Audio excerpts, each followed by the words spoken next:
Fanya Kazi TV. We are the solution.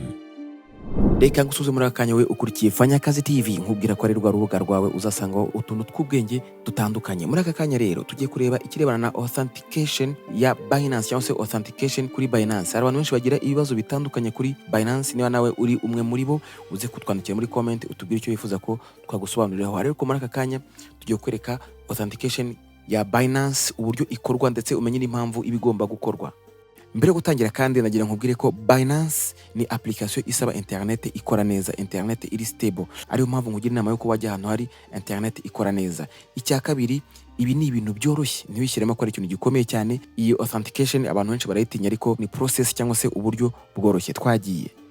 Ubusanzwe authentication ni bumwe mu buryo Google cyangwa se ibindi bigo cyangwa se application zikoresha mu rwego rwo kurinda umutekano mu gihe umuntu uwo ari we wese yabashatse kwinjira muri iyo application, yaba ari we nyir'ubwite cyangwa se undi muntu uwo ari we wese. Reka turebe rero muri Binance bigenda gute.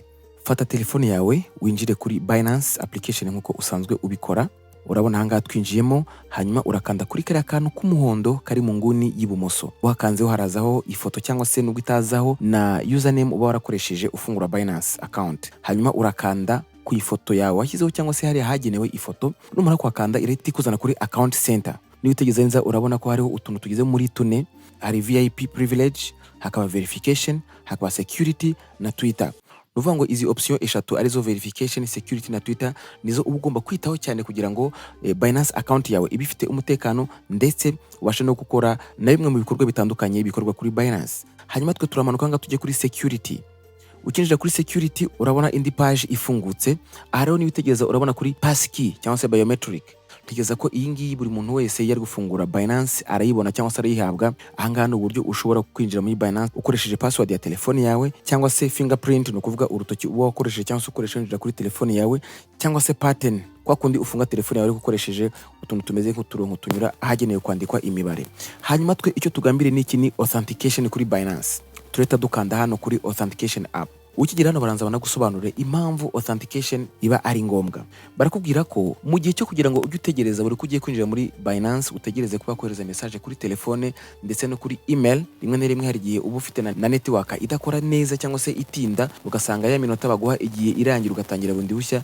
Niyo mpamvu iyi application cyangwa se authenticator application iba ari ngombwa, inakenewe cyane kandi urumva ko irafasha. Icyo uri gukora turakanda hano hasi kuri enable.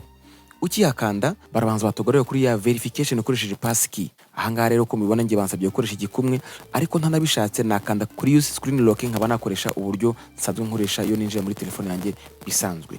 Ngimara kubyemeza bareta bansubiza nanone kuri rwa rupapuro twari tugiyeho, noneho hano handitse ngo ni link no authenticator. Niyo witegereza neza urabonaho imibare hari 01 02 03. 01 barakubwira iki? 01 ni code baguha. Iyi code urayikopia cyangwa se urayikoporora uyijyane muri authenticator application. Birashoboka ko waba udafite iyi application, reka nawe nkore cyukuntu uri uyibone. Urasubira inyuma gato ubanza ujye kuri Google Play Store cyangwa se App Store ku bakoresha iPhones, hanyuma uramanuka hano hepfo ahagenewe gushakira ibintu bitandukanye uhakande, hanyuma wandikemo Google Authenticator. Hashobora kuza application zitandukanye, ariko wowe urahitamo iyi ngiyi ifite utubara turimo umuhondo, umutuku, ubururu ndetse n'icyatsi kibisi. Hanyuma urahita ukanda kuri install. Yumaze kuyidownloadinga kaba yamaze kugera muri telefone yawe, nta kindi uri bukore urakanda kuri open, urakanda kuri get started. Hanyuma iyo tugeze aha rero, inama nakugira nuko muri email uri buhitemo emezamo email wakoresheje kuri Binance kugira ngo bizakorohere kurushaho. Hano ngiye mfitemo email nyinshi, ubwo ngiye guhitamo iyo nakoresheje mfungura Binance. Ndayemeje, hanyuma bahita bakubwira ngo continue as, hagatazaho izina ryawe cyangwa se izina ry'iyo email wakoresheje ufungura Binance. Twagiye rero, hanyuma nkuko mubizi iyo ufunguye authenticator application ntabwo screenshot ikunda cyangwa se video yayo yo kuri telefone.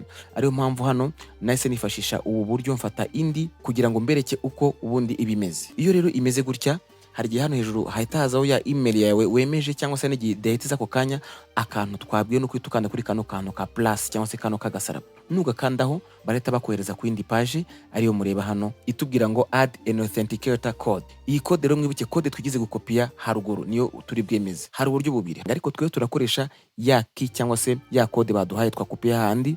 Niba kandi utarishobora ko wayikopiye ushobora kongera ukagaruka ukayikopiya, hanyuma subira inyuma gato. Twebwe rero ko tugiye gukoresha ya setup key cyangwa se code twabonye, turakanda kuri enter setup key, bahita bakuzana kuri iyi page nanone. Ahangaha kuri code name wibuke wandikemo ni Binance kuko niyo turi gushakira authentication. Binance uryandikamo neza witonze. Hano hasi kuri yo key urahita upestingamo cyangwa se urashyiramo ya code twakopiye hejuru. Upestinga ukandamo ugatinza urutoki ukabona ijambo paste, hanyuma ugahita uyishyiramo. Hanyuma kuri type of key uraharekera time based, uhita ukanda kuri add. Iyo umaze gukandaho hahita haza izi code. Ni code zimara umunota umwe, uvuga ngo zimara amasegonda 60. Uba ushobora kuyireba uko amasegonda ari kubara ukayifata mu mutwe ugahita wihuta ukayipestinga kuri Binance. Cyangwa se iyi code iyo ubonye amasegonda agiye kukurangirana urarindira amasegonda yarangira bahita baguha indi. Ikimara gutangira gikandeho utinzeho barahita bakoreka ko ibaye kopiye, hanyuma icyo ubikore n'icyo urahita unyaruka vuba vuba mu gihe cy'umunota umwe ugarukiye kuri Binance ukande hano kuri next, bahita bakwereka ahantu uri bushyire ya code. Icyo uri bukore nta kindi, ushobora guhita ukanda paste mu gihe uba wayikopiye cyangwa se wayifashe mu mutwe ukayandikamo, byose birashoboka. Nurangiza ukande kuri submit, ubwo akazi kose uraba ukarangije. Mu minota mike murabona ko ngarutse inyuma authenticator application yamaze kuba approved. Wakoze kubana natwe, hanyuma niba hari ikindi kibazo waba ufite kuri iyi gahunda cyangwa se ibindi bintu bitandukanye bihuje n'akazi ukora, utwandikiye muri comment tugufashe natwe kubimenye tugenda dukura ahandi. Murakoze cyane, ni aho butaha. Fanya Kazi TV, we are the solution.